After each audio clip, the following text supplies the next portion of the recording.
Alright, so kita dah belajar macam mana siri keupayaan elektrod tadi dihasilkan dengan cara membandingkan dengan elektrod hidrogen piawai. So ambil lah logam mana-mana pun dibanding dengan elektrod hidrogen piawai, dekat bacaan voltmeter itulah yang menunjukkan itu nilai E0-nya.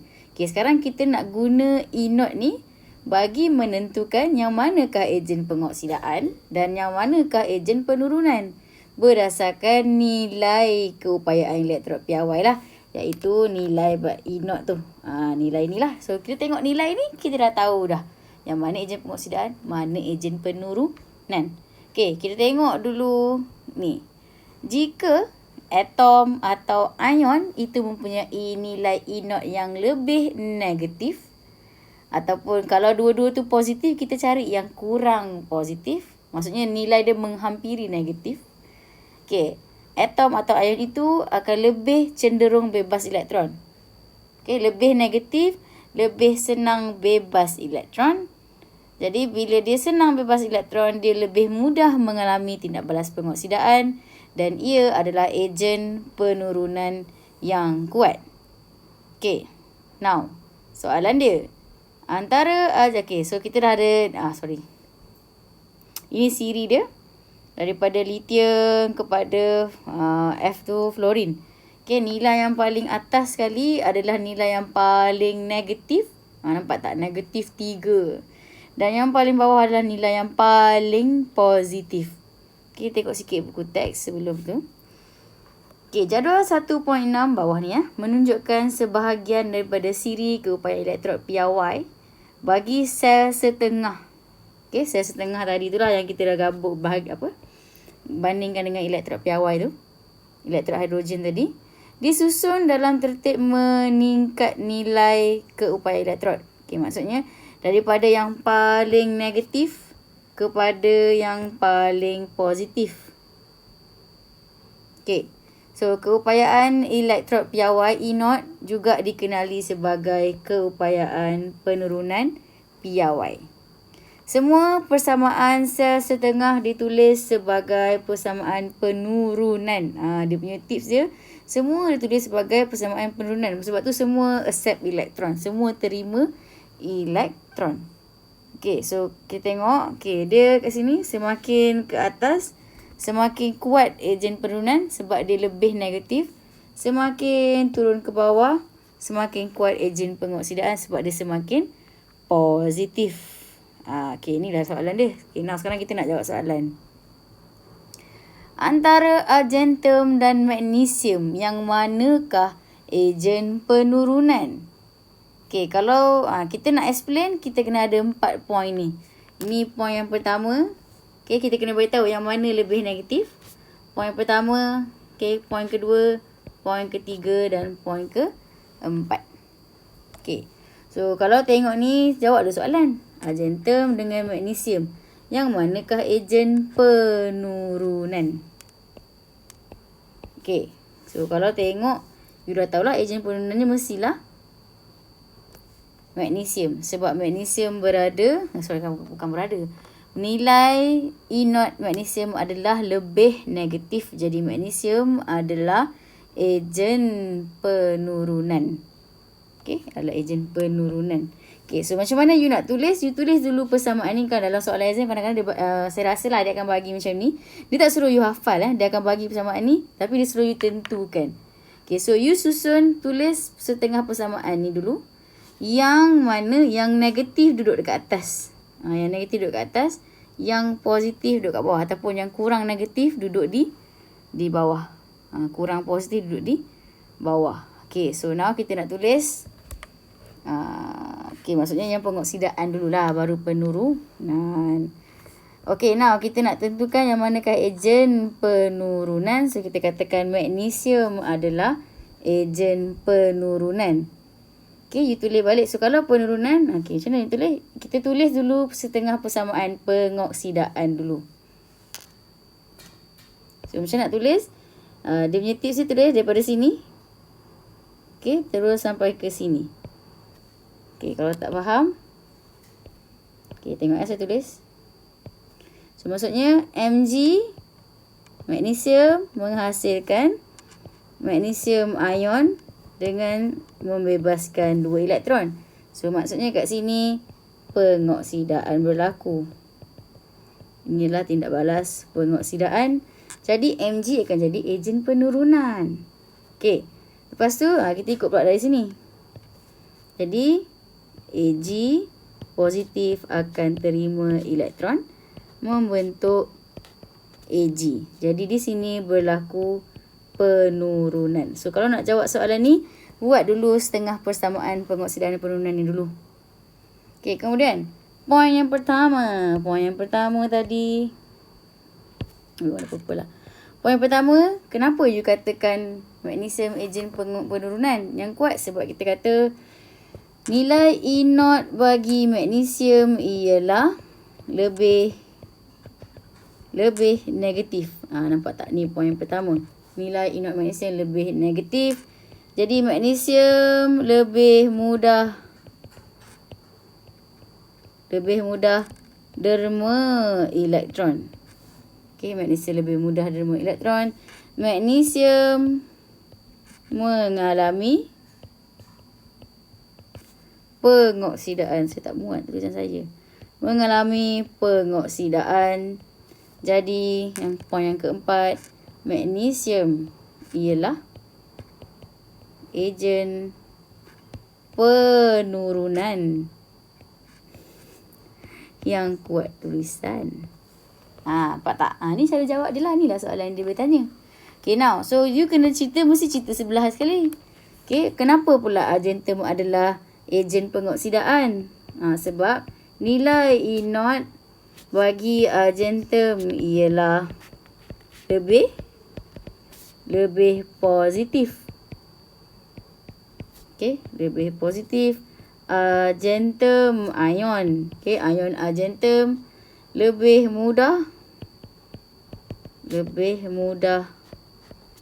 terima elektron. Okay, yang ketiga, ion argentum mengalami penurunan. Okay, dan yang keempat, argentum ion argentum adalah ejen pengoksidaan yang kuat. Okey, boleh faham? Jadi, dengan you tahu je nilai E0-nya lebih negatif dengan lebih positif, you tahu yang mana adalah ejen penurunan, yang mana adalah ejen pengoksidaan. Okey. Okey, kita tengok pula contoh soalan. Contoh soalan yang lain lah. Tadi kita dah tengok dah magnesium dengan apa tadi? Kat atas tadi tu. Okey, kita nak tengok pula soalan dia. Okey, dia bagi dawai kuprum dalam larutan argentum nitrat. Okey, awak tengok yang argentum nitrat ni dah kahwin. Ada partner lah. Ada couple. Ada partner. Jadi CU ni yang berseorangan ni nak sailang couple argentum nitrat ni. So soalan dia, adakah tindak balas antara kuprum dan argentum nitrat berlaku? Okey, arti kata lain, adakah kuprum ni boleh sailang argentum nitrat? So macam mana kita nak tahu kuprum ni boleh sailang atau tidak? So yang pertama, kita tengok nilai keupayaan elektrod piawai dia, E0 dia. Okey, kita pun tulislah daripada siri elektrod piawai tadi tu. You pun susun yang negatif, yang mana yang lebih negatif berbanding yang positif. Okey, saya rasa mesti ada yang keliru. Sebab dua-dua nilai dia positif kan. Jadi yang mana satulah nilai yang kurang, yang dekat negatif. Okey, kalau awak blur-blur kan, awak buat garis nombor. Awak letak kosong kat tengah-tengah. Okey, so awak tahu yang sebelah sini adalah lebih negatif, menghampiri negatif. Yang sini adalah lebih positif. Okey, awak tanda kat sini. 0.34 dengan 0.80. Okey, yang mana yang nak dekat dengan negatif? Okey, yang mana yang nak dekat dengan negatif? 0.34 ni lah yang nak dekat dengan negatif. Manakala 0.80 milik argentum ni adalah lebih positif. So that's why dalam dalam ni kita susun kuprum dekat atas, barulah kita susun argentum kat bawah. Okey, boleh faham? Jangan pula tanya saya, cikgu kenapa yang tu pula lebih negatif, kan dua-dua positif. Kenalah bijaksana sikit. Alright, so yang ni dalam buku, yang ni saya dah tandakan lah. Okay, so sekarang ni saya tanda, saya tandakan kuprum. Jadi bermaksud kuprum ni duduk di atas nilai inotnya lebih negatif. Okay, lebih kaya lah. Dalam kes ni lebih kaya. So maksudnya kuprum ni lebih mudah derma elektron sebab nilai inot dia lebih besar. Lebih negatif. So sekarang kita kena tulis. Jadi macam kita nak tentukan adakah tindak balas berlaku ke tidak. Okay, kita kena tahulah ada tak pengoksidaan, ada tak penurunan. Okay, tulis dulu. Okay, ini yang pertama lah. Tulis persamaan ni. Inot, susun inot dia dulu. Okay, kemudian daripada sini turun ikut sini. Okay. Turun pula. Okay, tulis daripada sini. Kuprum membebaskan 2 elektron menghasilkan kuprum ion. Argentum pula menerima, ion argentum pula menerima elektron menjadi argentum atom. Jadi yang manakah yang mengalami pengoksidaan? Yang mengalami pengoksidaan adalah kuprum. Sebab kuprum inotnya lebih negatif. Kuprum menderma, lebih cenderung menderma elektron. Okay. So, inot kuprum adalah lebih negatif. Jadi, kuprum lebih mudah bebas elektron.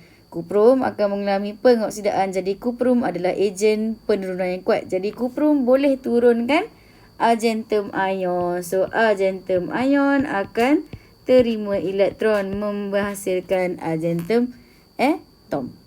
Okay, kenapa pula argentum atom mengalami penurunan? Sebab inot argentum adalah lebih positif. Jadi argentum lebih mudah terima elektron. Argentum akan mengalami penurunan. Okay, macam mana nak tahu sebab ni? Terima elektron tu lah. Dia terima elektron jadi dia mengalami penurunan. Jadi argentum pula adalah ejen pengoksidaan yang kuat. Jadi tindak balas ni berlaku ke tidak? Berlaku sebab kuprum boleh menurunkan argentum daripada argentum nitrat dia. So ini adalah tindak balas setengah pengoksidaan. Ini adalah tindak balas setengah penurunan. So persamaan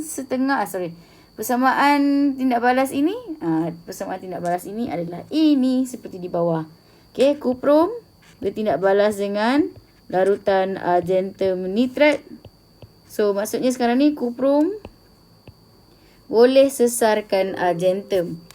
Okay, bermaksud dia ambil tempat lah. So jadilah kuprum nitrat. Apa formula kuprum nitrat? Okay, kuprum 2 nitrat. Macam tu. Dan meninggalkan argentum keseorangan. So tindak balas ni tidak seimbang. So ada 2 nitrat sebelah kanan. So kena ada 2 nitrat sebelah sini. 2 argentum. So inilah persamaan tindak balas ini. Okay, boleh faham? Jadi tindak balas ni berlaku ke tak? Soalan tanya berlaku ke tak? Berlaku. So macam mana you boleh explain? You gunakan nilai E0 tadi tu. Menggunakan kesemua point yang saya bagi ni. Ada lagi explanation dalam buku teks ni. Kalau saya buang kat sini kau nampak lah. Okay, contoh soalan yang ini pula. Kita tengok soalan yang ini. Kita ada dawai kuprum. Kita ada magnesium nitrat. Okay, yang single kuprum, dia nak pergi sailang partner. Dia nak pergi sailang magnesium nitrat. Okay, soalan tanya, adakah tindak balas antara kuprum dan magnesium nitrat berlaku? Okay, kat sini kita susun nilai keupayaan elektrod dia yang lebih negatif dekat atas. Okay, yang positif dekat bawah. Okay, now kita tengok. Kita highlight balik. Kuprum mana yang seorang-seorang ni? Okay, dia nak sailang kawan ni. Allah, apa tak sama. Kuprum duduk kat bawah kan? Magnesium ion duduk kat atas. Kalau kita dah susun, kuprum tak boleh. Kalau dalam kes ni kuprum tak boleh sesarkan magnesium nitrat. Kenapa? Sebab ni lah, ni alasan dia. Nilai inot kuprum lebih positif berbanding inot magnesium. Jadi kuprum adalah ejen penurunan yang lemah. Okay, atom kuprum sukar nak lepaskan ataupun sukar derma sukar derma elektron. Jadi kuprum tidak boleh mengalami pengoksidaan. Okey, manakala magnesium pula, nilai inot magnesium lebih negatif daripada inot kuprum. So, ion magnesium akan jadi ejen pengoksidaan yang lemah. Dia terbalik dengan yang atas tadi lah. Okey, berbanding dengan ion kuprum. Oleh itu, ion kuprum sukar nak terima elektron. Tak boleh terima. Okey, sebab dia adalah ejen pengoksidaan yang lemah. Jadi, ion magnesium tidak akan mengalami penurunan. So, pengoksidaan tak boleh berlaku, penurunan tak boleh berlaku. Jadi, tindak balas ini berlaku ke tidak? Tindak balas ini tidak berlaku. Macam mana kita tahu tadi? Sebab nilai E0 kedua-dua ni kita tahu. Okey, setelah ini bahagian siri elektrod piawai. Okey, nanti kita sambung dengan lain.